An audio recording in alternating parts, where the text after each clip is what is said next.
بسم اللہ الرحمن الرحیم۔ السلام علیکم ورحمۃ اللہ وبرکاتہ۔ اللہم صلی علی سیدنا و مولانا محمد مبارک وسلم۔ حضرت لقمان اور ایک گدھے کا قصہ ہے۔ یہ انسانوں کو سمجھانے کے لیے قصہ بیان کیا جا رہا ہے جو کہ حضرت حکیم لقمان کی حکایات میں موجود ہے۔ تو اس میں یہ ہے کہ آپ نے جو بھی کام کرنا ہے اپنی سوچ کے مطابق کرنا ہے۔ چینل پر جانے سے پہلے آپ سے گزارش ہے اس چینل کو سبسکرائب، ویڈیو کو لائک اینڈ شیئر کریں تاکہ آپ تک ہماری سلام ویڈیوز پہنچتی رہیں۔ حضرت حکیم لقمان اور ایک گدھے کی کہانی ہے۔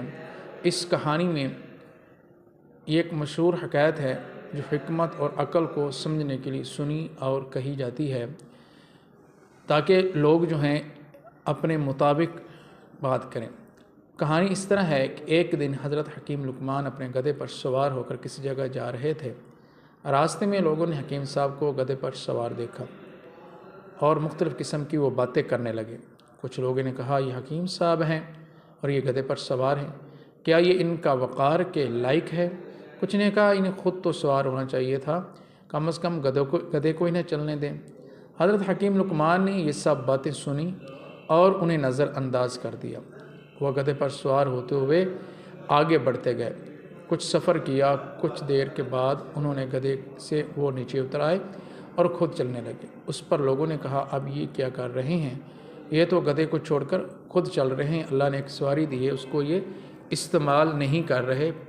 آخر کار حضرت حکیم لقمان نے مسکرا کر کہا دیکھو، اگر میں گدھے پر سوار ہوں تو بھی لوگ باتیں کرتے ہیں، اور اگر میں گدھے کو چھوڑ کر چلوں، پیدل چلوں تو بھی وہ باتیں کرتے ہیں۔ تو بہتر یہ ہے کہ انسان کو اپنے عمل کو اپنی سمجھ کے مطابق کرنا چاہیے، کیونکہ دوسروں کی باتوں کی کوئی انتہا نہیں ہے۔ وہ ہر صورت میں آپ پر باتیں کریں گے اور آپ اگر ان کی باتیں سنیں گے تو آپ پریشان ہو جائیں گے۔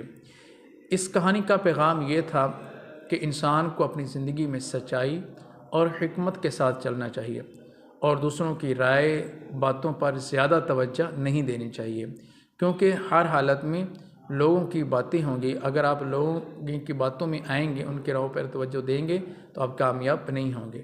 آخر میں آپ سے التماس ہے، اگر آپ کو اس طرح کی ویڈیوز پسند ہیں چینل کو سبسکرائب، ویڈیو کو لائک اینڈ شیئر کریں۔ السلام علیکم ورحمۃ اللہ وبرکاتہ۔